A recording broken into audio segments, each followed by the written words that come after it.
بسم اللہ الرحمن الرحیم۔ اعوذ باللہ من الشیطان اللعین الرجیم، بسم اللہ الرحمن الرحیم۔ نحمده ونصلی علی رسولہ الکریم وآلہ الاطہار۔ عزیز طلاب اکرام، کتاب توضیح المسائل کے اسباق ہم مسلسل پڑھ رہے ہیں، جن اسباق میں سے آج ہم سبق نمبر 125 شروع کر رہے ہیں کہ جس کا عنوان گزشتہ چند اسباق کی طرح مضارعہ کے احکام ہے۔ مضارعہ کے احکام کی شرائط وغیرہ ہم پڑھ چکے ہیں، اس کے باقی احکام کو شروع کرتے ہیں۔ تو مسئلہ نمبر 2194، اگر مضارعہ کے لیے کوئی مدت معین کی ہو کہ جس میں عموماً پیداوار دستیاب ہو جاتی ہے،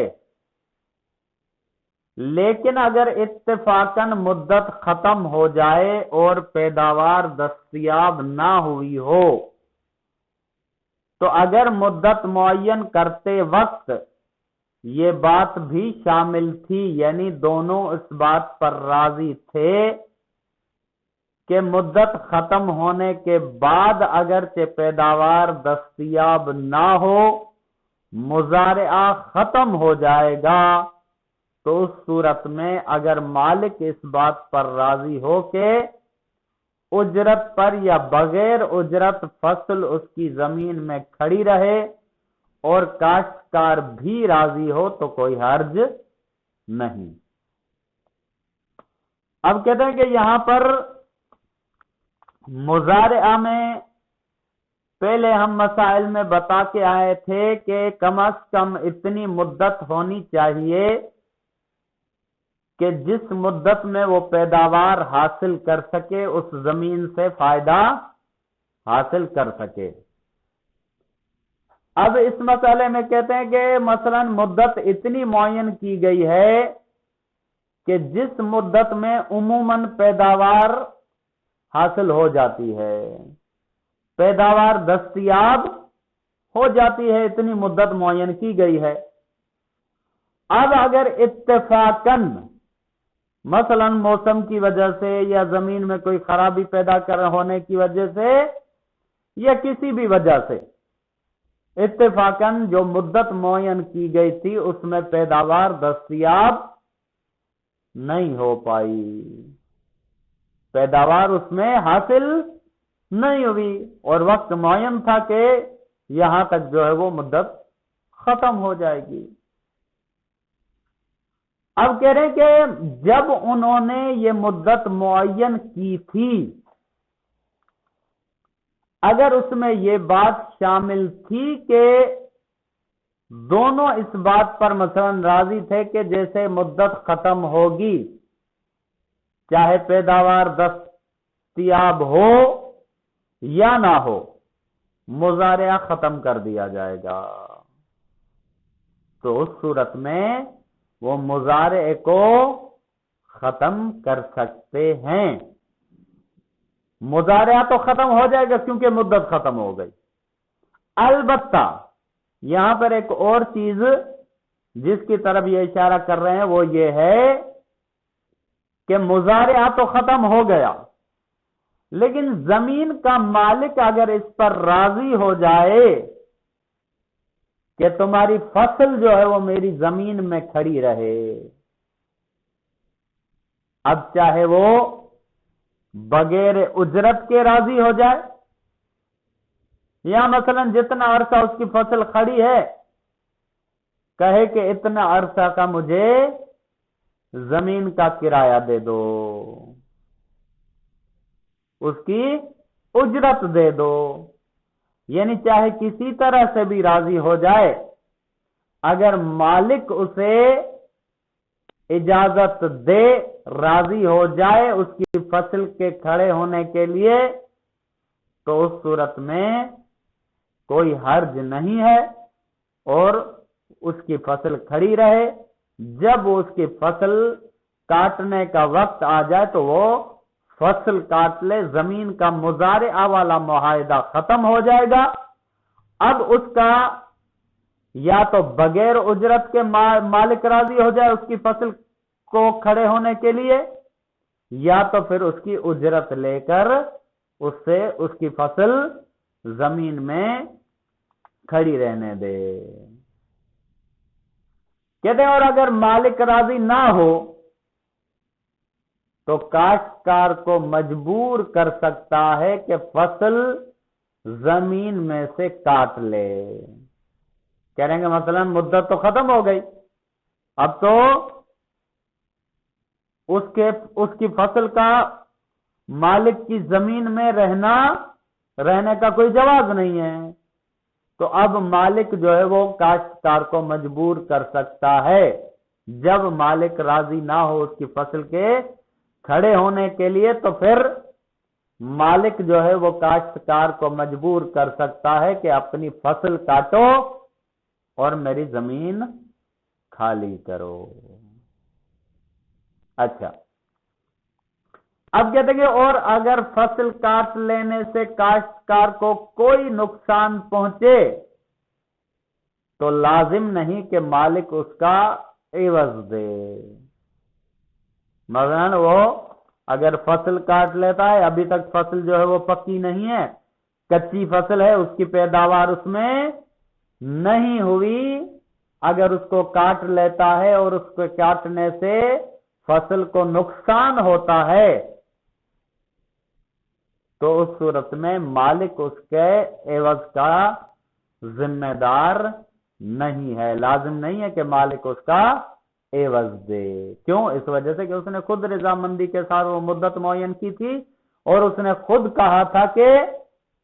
جیسے ہی مدت ختم ہوگی چاہے پیداوار حاصل ہو یا نہ ہو زمین خالی کروں گا۔ لیکن اگرچہ کاشتکار مالک کو کوئی چیز دینے پر راضی ہو تب بھی وہ مالک کو مجبور نہیں کر سکتا کہ وہ فصل اپنی زمین پر رہنے دے۔ کہیں گے حتیٰ کہ اگر کاشتکار چاہے کہ میں مالک کو کوئی چیز دوں، اس کی اجرت دوں، اس کا کوئی بدلہ دوں، اس کا کرایہ دوں زمین کا، میری فصل کو کھڑا رہنے دے پکنے تک، تو کہیں گے اس طرح سے اسے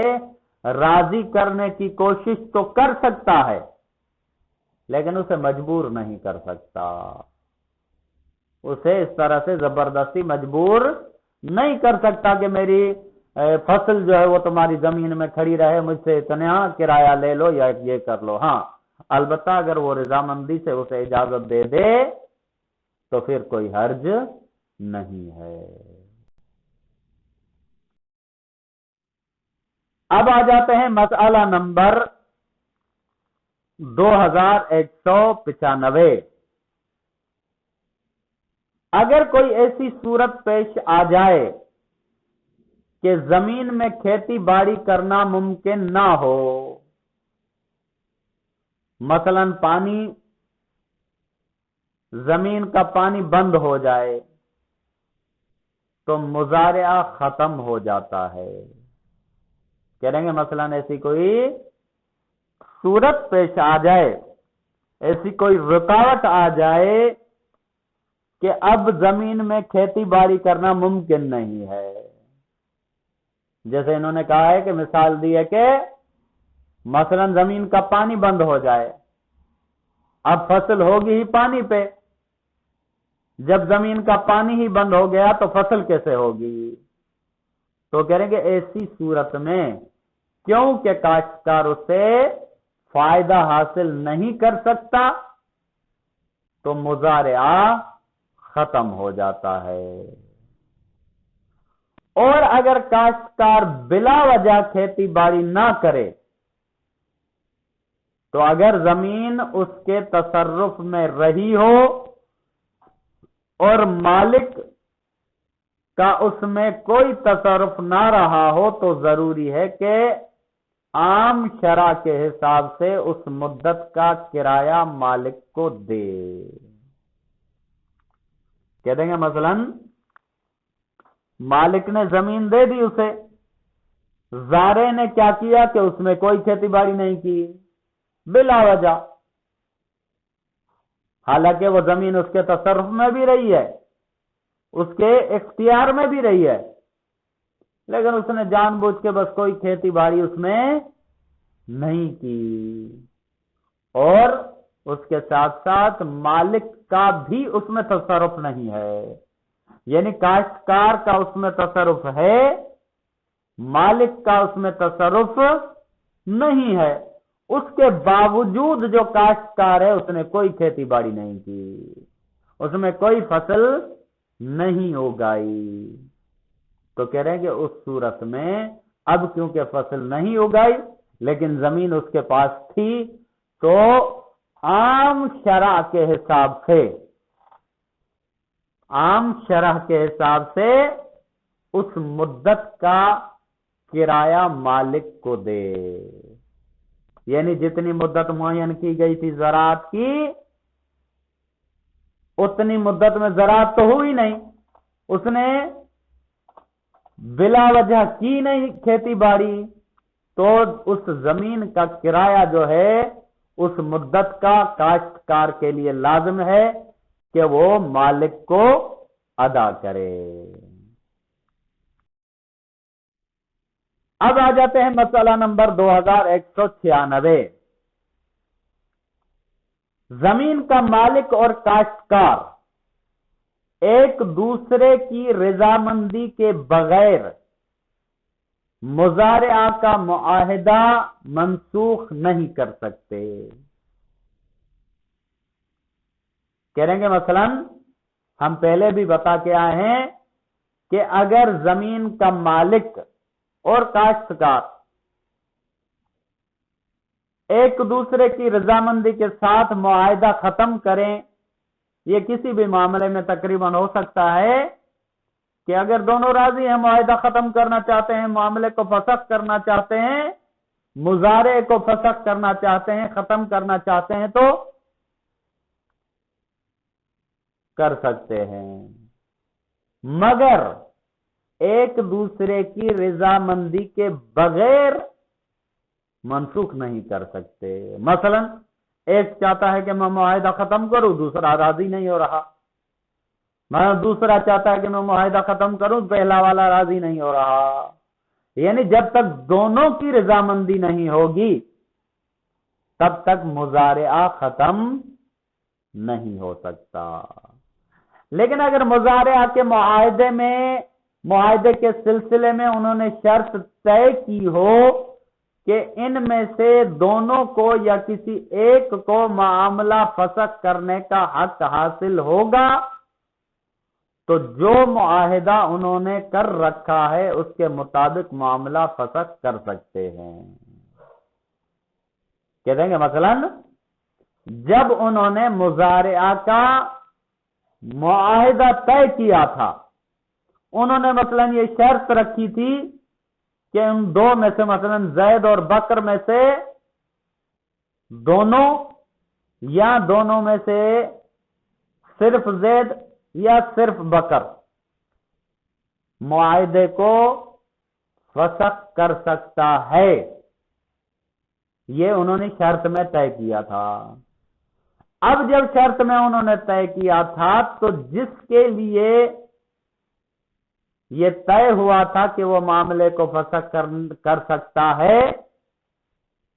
تو اس شرط کے اس معاہدے کے مطابق